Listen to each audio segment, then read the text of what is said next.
Hey guys, Ted here, and welcome back to another Top 10 Tuesday. This week, I'll be doing my Top 10 favorite Pokemon. Number 10 is Pidgeot, or Pidgeot, however you want to pronounce it. I'm going to go with Pidgeot. I don't know, it was the first bird Pokemon that I ever really encountered, so the first one that I ever taught Fly to. Ash made it look not too bad when he caught that Pidgeotto in the anime, even though he ended up letting it go after it evolved, like he normally does.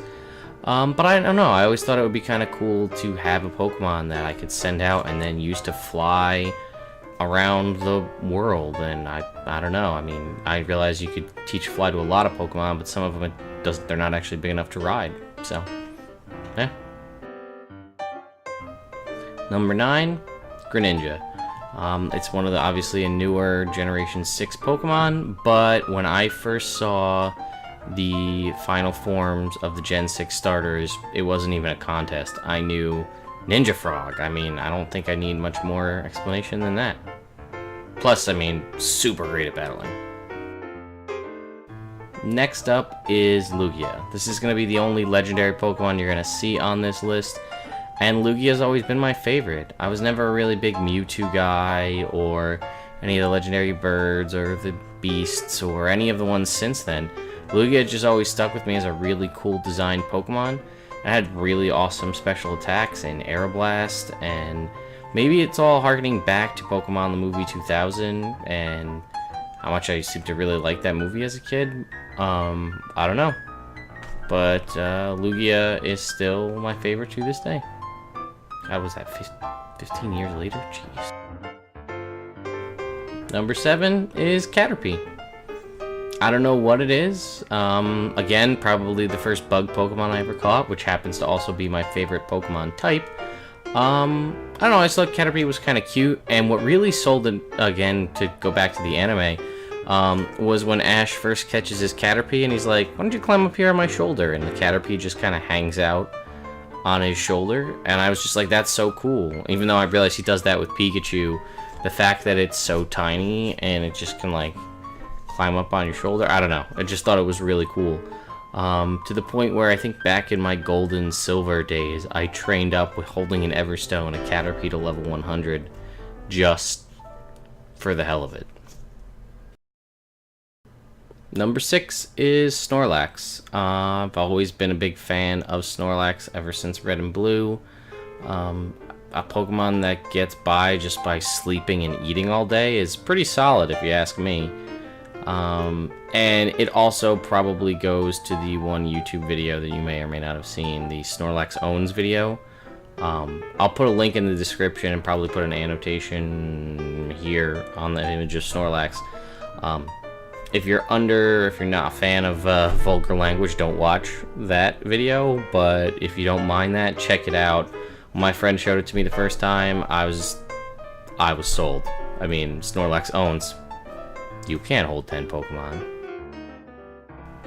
Number 5 is Scizor. I was always a big fan of Scyther back in my Pokemon Red days, being someone that played Pokemon Red. Scyther was my exclusive as opposed to Pinsir, and the fact that they allowed it to evolve via trade and then become a steel bug, which is awesome because it's resistant to just about, takes normal damage from just about everything and has a ton of resistances, although it does have that quadruple weakness to fire. I don't know, I just thought it was a really cool looking design, kind of futuristic, kind of gave me, I guess, maybe like a Mega Man kind of Robot Master sort of vibe. And again, still holds up as a great battler to this day. Number 4 is Typhlosion. If you know anything about me, you know that I almost always routinely pick the grass starter. I've been a huge grass starter advocate for a long time, obviously with the exception of Froakie, because Chestnut and Chespin were kind of weird, and I don't really go for the fire types. Except for in Gold and Silver.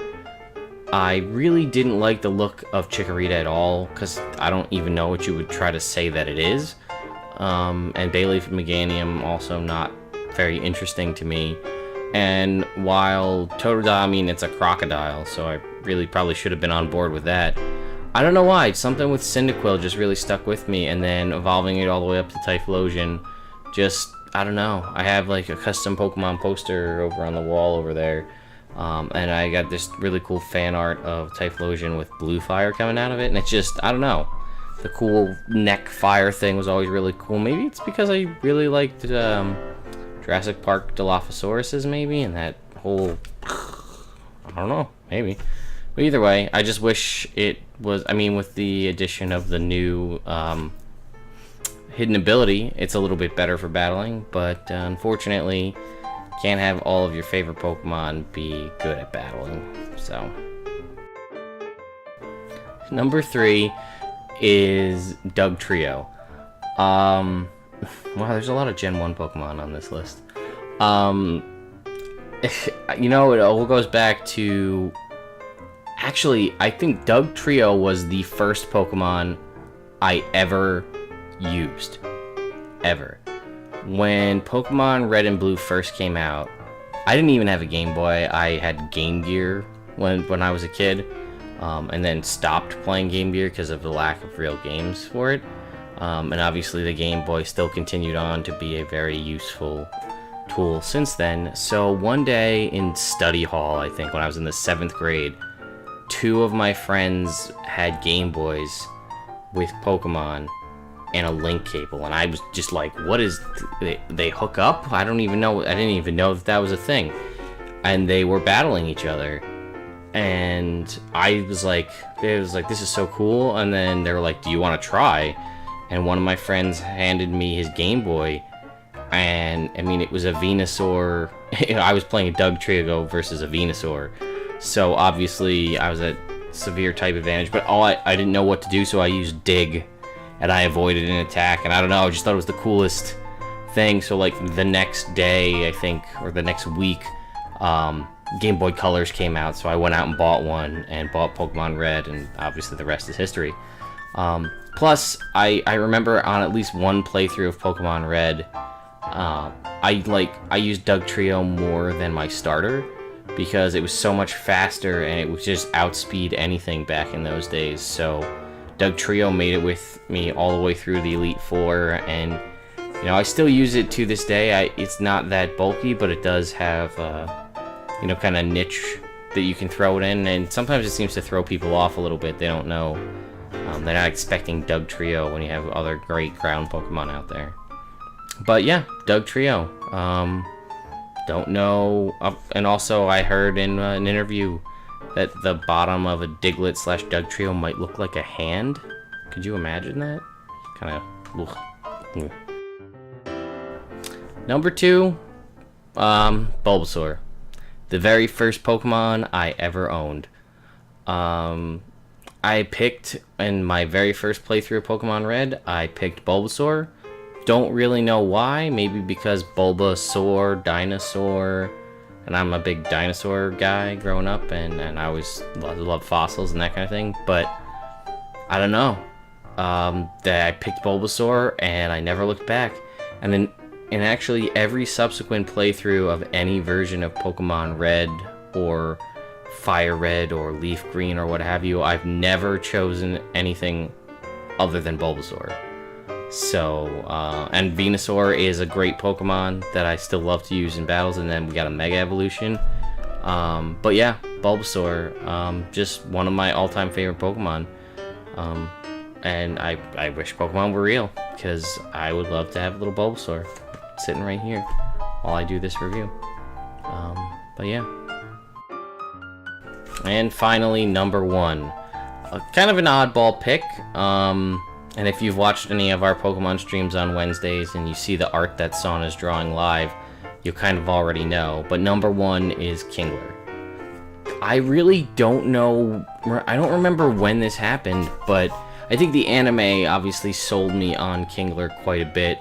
I think I remember the Hyper Beam came out of Kingler's claw, and I thought that was a really cool concept. Plus, when it just beats on that cloister with its Crab Hammer and knocks it out, how cool was that?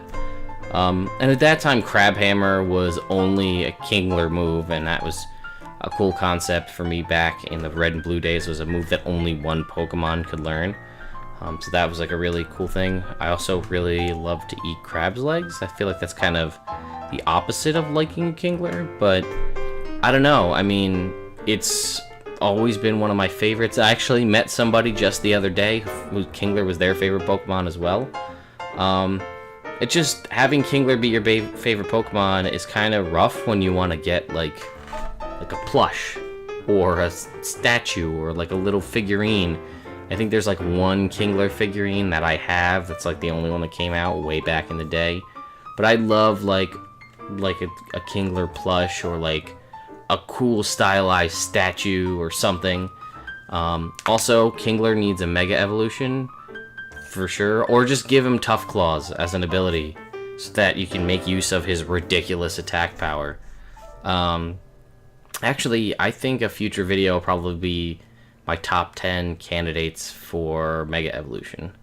So, but anyway, number 1 is Kingler. So hopefully you guys liked this top 10 video. There's gonna obviously be plenty more from me and from some of the other members of the team. There also, again, may be articles. So if you like this video, thumbs up. If you don't like it, thumbs down. Tell me why. And yeah, if you like what we do here, subscribe and keep an eye out for more videos and streams over on our Twitch channel. So, have a good one, everyone.